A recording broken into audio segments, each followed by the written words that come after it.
Party joins us down the line from the United Kingdom. Nigel, good morning. Good afternoon to you.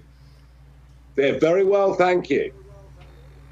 Nigel, we have seen the outbreak of Black Lives Matter protests or affiliated protests or protests that claim to speak in the name of George Floyd and Black Lives Matter spreading all around the world. Could you catch us up and catch our audience up a little bit with what we've seen in the United Kingdom over the past 24 hours? Yes, a big Black Lives Matter march organised in London yesterday, other smaller marches taking place in some British cities. There were about 15,000 people turned up yesterday in London. No social distancing whatsoever. I mean, none. And the irony, they were joined by some Labour MPs, one in particular, a man called Barry Gardiner, quite a prominent member of Jeremy Corbyn's team. They were all screaming blue murder when Dominic Cummings, who of course is Boris Johnson's chief advisor, all screaming blue murder when Dominic Cummings had driven to the north of England. And yet the same people were either on the march yesterday or supporting the march yesterday. Amazing. We've seen Boris Johnson himself repeatedly say Black Lives Matter, almost as an endorsement of the organisation. We even saw London's Metropolitan Police saying that they were there with the marchers in spirit. We even saw, and I can scarcely believe how political correctness has taken hold, we even saw British police officers, taking the knee in sympathy and support of the protesters, who then proceeded to vandalise and deface some of Britain's ancient monuments.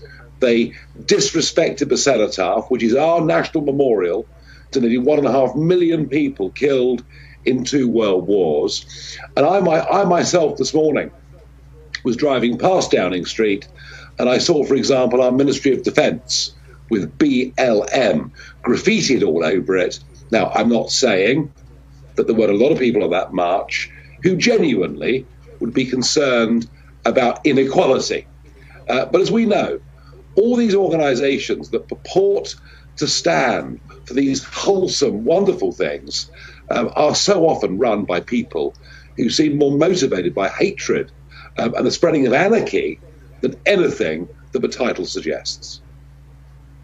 Nigel, you have been a strong supporter, one of the earlier supporters of then candidate Trump and now President Trump. You've met with him in the Oval Office and several times, in other places. You've had conversations with him. Let me ask you this. Your perspective on President Trump's response to this so far, and how did you think the Monday clearing of Lafayette Square and standing outside of St. John's Church with the Bible, how do you think that all played? Was it the right thing to do, and what would be your advice to him right now? Well, look, I think he's made one little mistake. I think the tweet that said, when the looting starts, the shooting starts, I think that was a mistake, and that's given a bit of an open goal to the other side. Apart from that, I think he's been word perfect, and I thought that the speech on Monday was absolutely right. He was respectful of Mr. Floyd's family. He was saying that his death won't be in vain, and then saying that we can't have a country that is effectively lawless. We're going to bring back law and order. And if some of those Democrat mayors and governors think that by being soft on this, it helps their re-election, I'm prepared to do something about it. I thought that speech was very good. I thought it struck the right tone. As for the imagery of walking across Lafayette Square, well, look, the American media, I think, are as out of touch with a huge chunk of public opinion as they were in the election campaign back in 2016, because all the polling I've seen says that people want law and order to be re-established. So, look, overall, he's in the right place, and I think as weeks and months go by, the Democrats will be seen to be very, very weak on violent anarchy.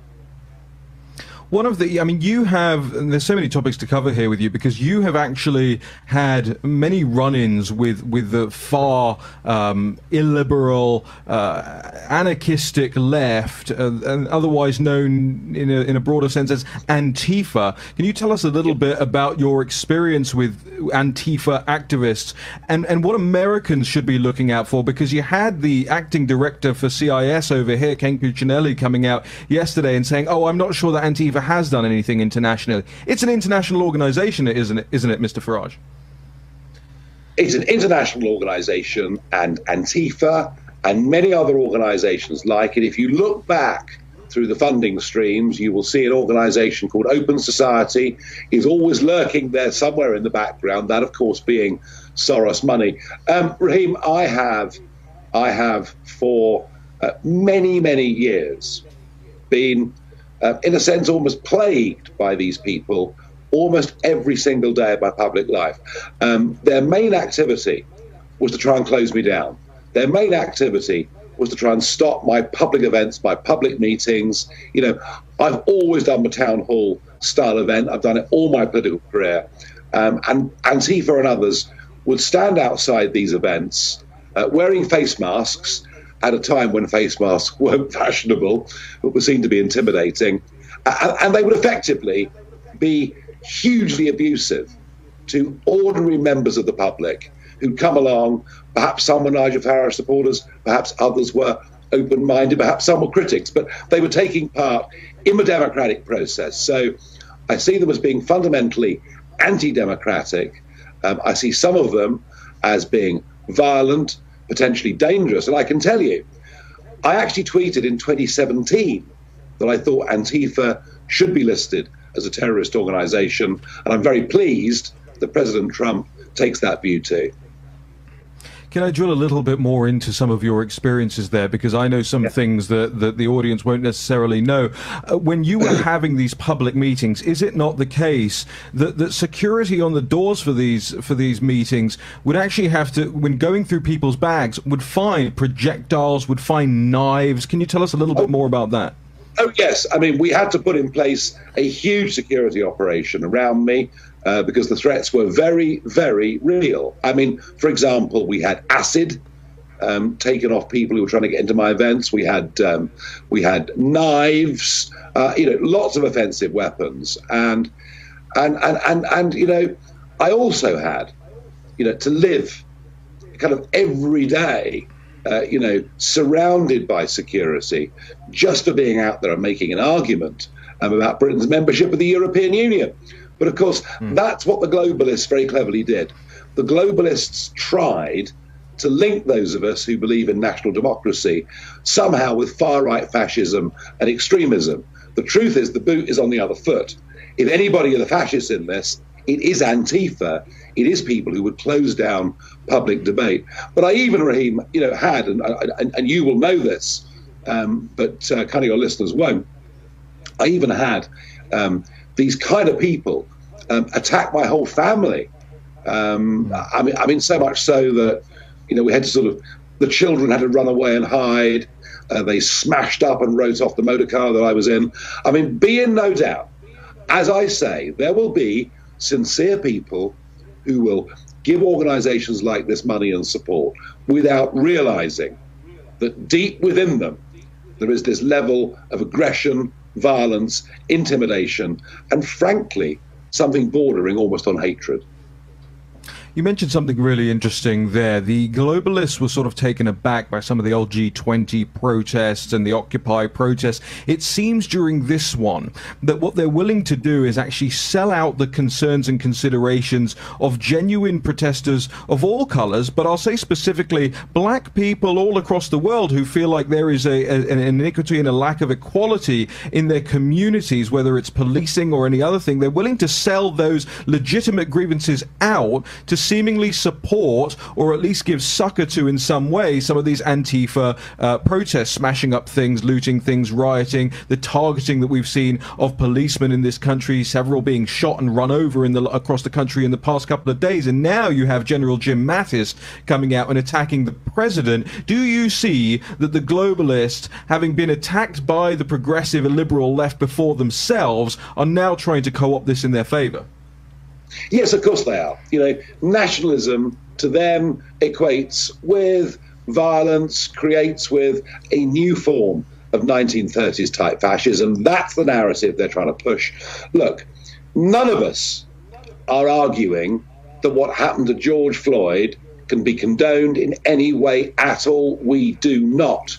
But quite, as you say, quite rightly, where is the mourning for the former black police officer in St. Louis who was shot dead trying to protect a shop from being looted? Not a comment about it whatsoever.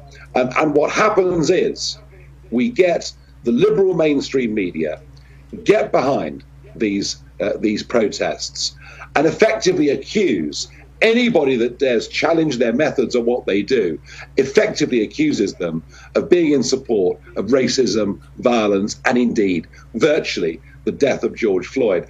And in the face of that, and given the levels of online abuse that come with it, a lot of people lose their nerve and just don't speak out. I mean, literally, there is hardly a conservative politician in Britain who has dared issue even a murmur of protest that we saw the desecration of public memorials in London yesterday. They're all too frightened to speak. And it just goes to show that this gap, the gap between what people want, what mainstream media and too many career politicians want, hasn't closed since the Brexit votes or the Trump wins of 2016. And it shows you that for those of us that believe in a nation state, for those of us that are proud of our countries, for those of us that really don't trust, European unions, World Health Organizations, United Nations, it shows you that we can never, ever relax our guard for a single moment. We have to keep fighting and we have to keep winning. Nigel, just finally, very quickly, we've got about 20 seconds left here. Important anniversary, the speech, the Dunkirk speech by Sir Winston Churchill, Prime Minister, and obviously the Tiananmen Square, 31 years as well. Any message to Hong Kong and the Chinese Communist Party today? It is shameful what has happened. Hong Kong was one of the greatest British successes. We handed over a former colony of wealth, aspiration, fairness, and Chinese Communist Party is on the verge of destroying it. It's very, very sad, but it shows you who the real enemy is going on from here. Nigel Farage, thank you so much for joining us here this morning on War and Pandemic. Ladies and gentlemen, we'll be back. We will make America great again.